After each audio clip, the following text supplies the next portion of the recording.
Water so powerful, it cuts, and out of the rough, a beautiful butterfly begins to take shape. Butterflies to be painted soon by children, their parents, and anyone celebrating Joplin's rebirth since the May 22nd tornado. As the Joplin Proud Committee started working on things, really the metamorphosis that a butterfly goes through. You know, this is about the 5th anniversary, about the recovery. This is about the events that happened at 542 and since versus 541 on May 22nd. So we settled on the butterfly because of the stories that people have told. Stories like that of Emily Huddleston, whose family was coming home from Joplin High's graduation when they drove directly into the tornado on 26th Street. I just remember an upward jerk and being in the air and things just hitting you left and right. Debris gouged her leg, bone deep, leaving a hole. I was bleeding so much I was laying in my own puddle of blood. I had convinced myself that it was over. I was done, that this was the end of the road.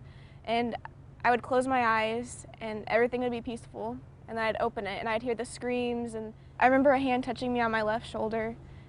It was this overwhelmingly just calm touch that I felt. And I mean, with no doubt in my mind, it was an angel, but it's just, it was something I'd never experienced before, and I don't think I ever will again, but it still gave me reassurance that no matter where I am or what I do, that I will have an angel looking over me. It wasn't until after leaving the hospital that butterflies appeared. So I was trying to learn how to walk again. There was nothing around us. There were no trees, no grass, no bushes, nothing, no flowers, and I remember this butterfly just came and landed on my shoulder. I was kind of confused. I was like, what? And it wouldn't leave me alone. I would brush it off and it would come right back. I'd brush it off and it'd come back again.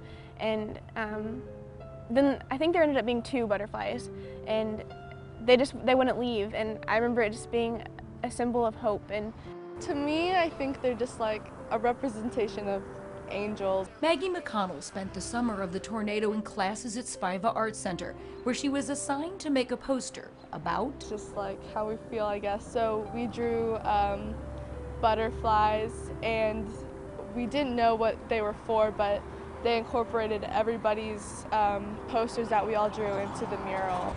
The lead artist of the Butterfly Effect mural in Joplin says it's all about metamorphosis and rebirth, but some of the 300 volunteers who helped paint it believe butterflies represent something spiritual, even angelic, and they wanted it to reflect that. Like most of the town really had a connection to butterflies after everything happened, so it's really important that they would incorporate that into the mural.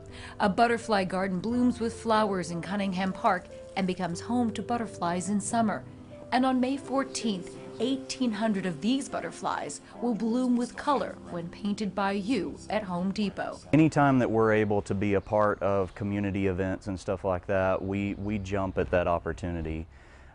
We still have several associates that went through the tornado, so it really hits close to home for our associates. Associates like Karen, who was working at Home Depot when the tornado hit.